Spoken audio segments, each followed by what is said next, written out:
Big বাজেটের ছবি হলেই নায়িকারা প্রযোজকদের সাথে প্রেম করে। নানা কারণে আলোচিত এবং সংবাদের শিরোনাম হলো চিত্রনায়িকা মিষ্টি জান্নাত। কেরিয়ারের সিনেমা অভিনয় নিয়ে আলোচনা সৃষ্টি না করতে পারলেও ব্যক্তি জীবনে নানা মুখ চোরক গল্পের সংবাদের শিরোনাম হাতে জড়ি নেই কিন্তু তার। সম্প্রতি এক সাক্ষাৎকারে এই অভিনেত্রী তার নতুন ছবি কথাসহ ঈদ সালামি বিষয়ে কথা বলেছেন। সাক্ষাৎকারে মিষ্টি জান্নাত বলেন, সালামি অনেক পেয়েছি, 1 লক্ষ টাকার বান্ডিল ছাড়া ঈদ সালামি নেই। আমি নিজের টাকা খরচ করে খুব কম শপিং করেছি। আমি গিফট পাই পরিবারের থেকে, বন্ধুদের কাছ থেকে। ঈদ পছন্দের মানুষকে সবসময় গিফট করা হয়।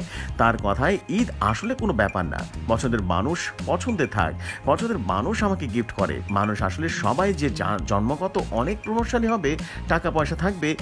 বাংলাদেশের অনেক সুন্দরী মানুষ রয়েছে, তবে নায়ক নায়িকা এই আর্টিস্টরা কয়েকজন হতে পারে, তাদের আলাদা কিছু গুণ রয়েছে।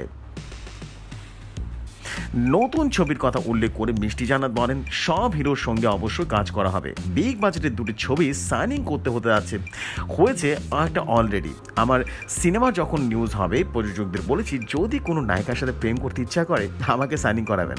মিষ্টি ভাষ্যমতে, কারণ আমি যত ছবি সাইনিং করে দেশের বাইরে গিয়েছি, এসে নায়িকা পরিবর্তন হয়ে গেছে। আমি থাকি, সাথে আরেকজন নায়িকা থাকে। যে কোনোভাবে দেখা যায় আমি যে ছবিতে ছিলাম এত বছর ধরে থাকি, বিগ বাজেটের হলেই নায়িকারা দেখা যায় যে ওই প্রযোজকদের সাথে প্রেম করা শুরু করে দেয়। উল্লেখ্য, 2014 সালে লাভ স্টেশন সিনেমার মাধ্যমে রূপালী পর্দায় কেরিয়ার শুরু করেন মিষ্টি জান্নাত। এরপর নিয়মিত কাজ করেছেন সিনেমায়। নায়িকা পরিচয়ের পাশাপাশি তিনি একজন চিকিৎসকও। গত বছরে সাকিব খানের বিষয়ে বিয়ের গুঞ্জনের আলোচনায় এসেছিলেন এই অভিনেত্রী। পরে অবশ্য সংবাদ সম্মেলন ডেকেই নিজেই বিষয়টি পরিষ্কার করে দেন, জানান পুরো বিষয়টি আদতে একেবারে গুজব ছিল। বন্ধুরা, এমনই সব নিত্য নতুন নিউজ পেতে রেডিও শহরের সাথেই থাকুন।